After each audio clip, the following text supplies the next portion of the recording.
Hey everyone, it's Sunny with Parents on Demand. And this week we're going to talk about repurposing your content. So, the content that you're creating for your podcast.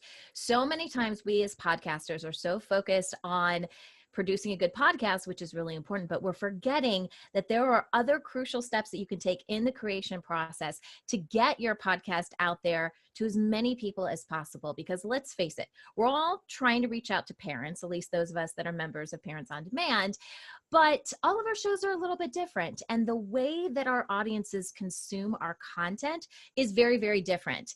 Even one person could consume a piece of content in many different ways, right? You may be in the mood to listen to a podcast. You may be in the mood just to see a funny meme or something like that on Facebook or Instagram. So there's many different ways that we can reach out to parents and caregivers that might be interested in listening to our shows, but it all starts with the production process, right? How are we creating our podcast, and are we giving ourselves enough room to be able to repurpose our content in different ways to be able to reach our audience? So I'm going to break down some different ways. Now, this is kind of the full list, right? If you were looking at this from a 30,000 foot view, here are some big ways that some podcasters are breaking down their content, and they're experiencing a lot of success with this. So I would encourage you guys to take a look at this list. Maybe you don't do everything, but maybe try some different things and see if it works with your audience. If it works, keep it. That's great. If it doesn't work, toss to a side, and don't worry about it. But it's important to have this information so you can try some different things and hopefully expand your audience in 2019.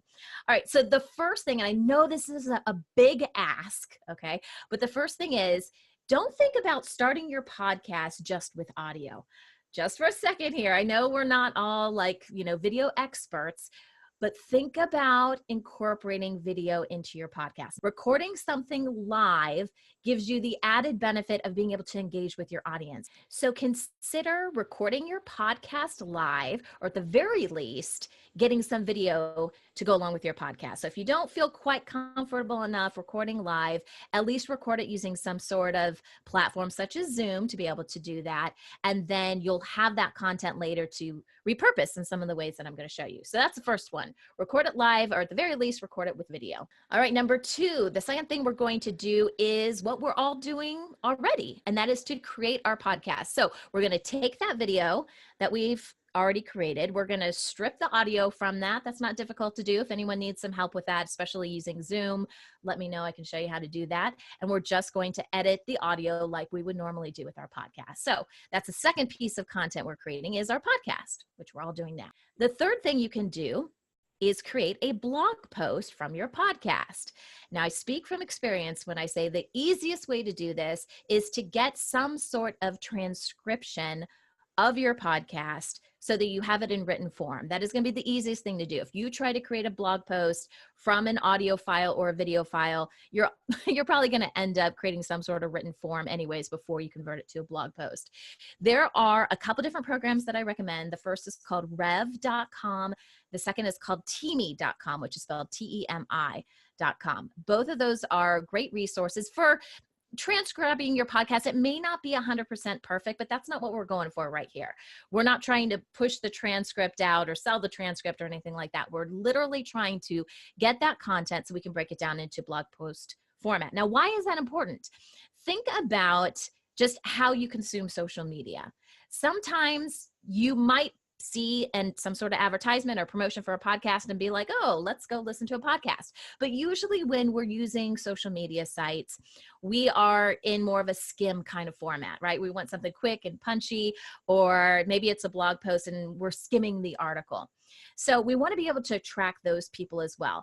Blog posts are also very good for SEO, for search engine optimization. So if you're trying to get more traction to your website, that's a great resource. So I do encourage creating small blog posts. I don't really encourage more than like 500 words or something like that. So don't feel like you got to go all out, but creating a blog post using those key words that people are going to be searching for, I think can really help your show.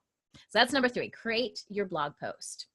Number four, take that information and create a freebie. People love freebies, right? Some sort of PDF that they can download. You can use this in a lot of different ways, perhaps to capture email addresses, things like that. So if people didn't have time to listen to a podcast or read a blog post, what is something they can download and take away with them? So create a freebie. That's your fourth piece of content.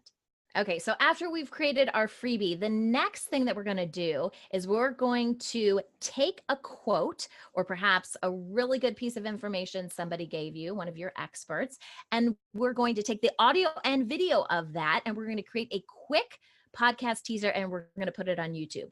Why are we obsessed with putting stuff on YouTube when we're primarily something that focuses on audio, right? We're podcasting, which is primarily audio, because Google owns YouTube, right? So it's great for search engine optimization and getting the word out there about your show. I don't really recommend putting whole podcast episodes on YouTube. I have done that in the past, thinking that it would really help with SEO, and it was a more simple way of getting the podcast out there. It wasn't an entirely new piece of content I had to create. That doesn't go over so well. You think it would, it doesn't. But doing quick little teasers, referring people back to your website, or hey, wink, wink, nod, nod, promoting the fact that you're on Parents on Demand, all that stuff is really great. But having a presence on YouTube can be really powerful. So I do encourage you to do that. The next thing we're going to do is we're going to take that piece of content and we are going to strip the audio from it. We're going to create our sixth piece of content, which is either an audiogram or, get this, a short Alexa briefing. Now, don't freak out yet. Let's start with audiogram.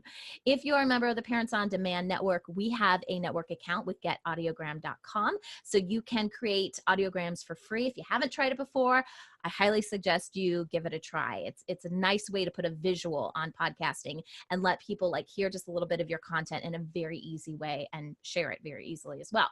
So check that out. Now, the Alexa briefing, I know that's a little bit intimidating, but this is really important for us to be at the forefront of this because most of us have Alexa somewhere in our house, right? The little Echoes or something, or perhaps Google Home or, Apple's version of that. But this is where audio is going. And I think it's important to kind of test those things out. So Social Media Examiner has a great article that they did about how to create an Alexa briefing. So I'll share that with you guys in the notes below. But just give it a try, see how it works for you. All right, and the last thing that I recommend that you do is you can strip this down one more time, just focus on the text. So perhaps, again, a great quote that you just use in the audiogram, just take the text of that, create a nice little graphic or perhaps multiple graphics and upload them to social media. Now, this is designed for the crowd that is just kind of scrolling through their feed. They want to be inspired. I do recommend that you follow the recommendations, the sizing for each individual source. So just because you created a graphic on Instagram, it doesn't necessarily play well on Twitter. So I do recommend that you do some adjustments. If you haven't checked out Canva.com, please do that. I'll probably do a whole separate video on Canva because I use that site quite a bit, and it allows you to repurpose content very easily for the various social media sites. So there you go, guys. There's at least 7 different ways that you can start with one piece of content, break it down multiple ways. Just consider your audience and everything that you're doing. We consume content in various ways depending on the mood that we're in, depending on how crazy our kids are behaving. So you want to give your audience or future audience the ability to find your podcast in as many ways as possible. Hope that helped.